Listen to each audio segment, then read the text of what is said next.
ఇండియాలో RBI every 2 మంత్స్‌కి ఎలా అయితే మానిటరీ పాలసీని రివ్యూ చేస్తుందో, అమెరికా కూడా ప్రతి 1½ మంత్‌కి మానిటరీ పాలసీని రివ్యూ చేసి ఇంట్రెస్ట్ రేట్స్ పెంచాలా, తగ్గించాలా అని డిసైడ్ చేస్తుంది. ఫెడ్ రేట్స్ పెంచిందంటే అర్థం ఎకానమీలో డాలర్ ఫ్లోని తగ్గిస్తుందని. అమెరికా అనేది స్టేబుల్ ఎకానమీ కాబట్టి ఎప్పటికప్పుడు పెద్దగా మార్పులు చేయదు. ఒకవేళ చేసి వడ్డీ రేట్లు పెంచితే ఇండియన్ ఎకానమీకి ఎలా ఇంపాక్ట్ అవుతుందో చూద్దాం. మొదటిగా ఇండియన్ స్టాక్ మార్కెట్స్ అనేవి పడిపోతాయి.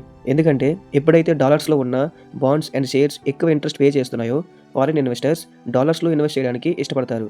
దీనివల్ల మన ఇండియన్ షేర్ ప్రైసెస్ అనేవి తగ్గుతాయి. రెండవది రూపీ పతనం.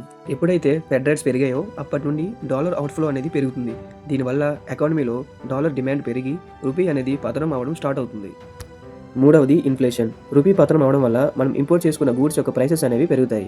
ఫర్ ఎగ్జాంపుల్ 2024లో $1 = 80 రూపీస్ ఉందనుకుందాం. మనం 10 యాపిల్స్‌ని ఇంపోర్ట్ చేసుకుంటే ఇంపోర్ట్ బిల్ అనేది 800 రూపీస్ అవుతుంది.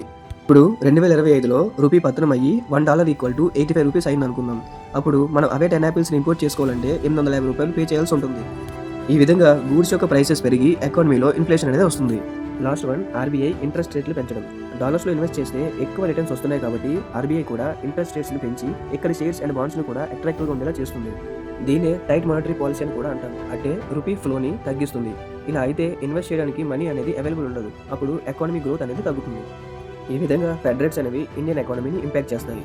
ఇలాంటి ఇన్ఫర్మేటివ్ వీడియోస్ తెలుగులో కావాలనుకుంటే ప్లీజ్ ట్రై టు సబ్స్క్రైబ్.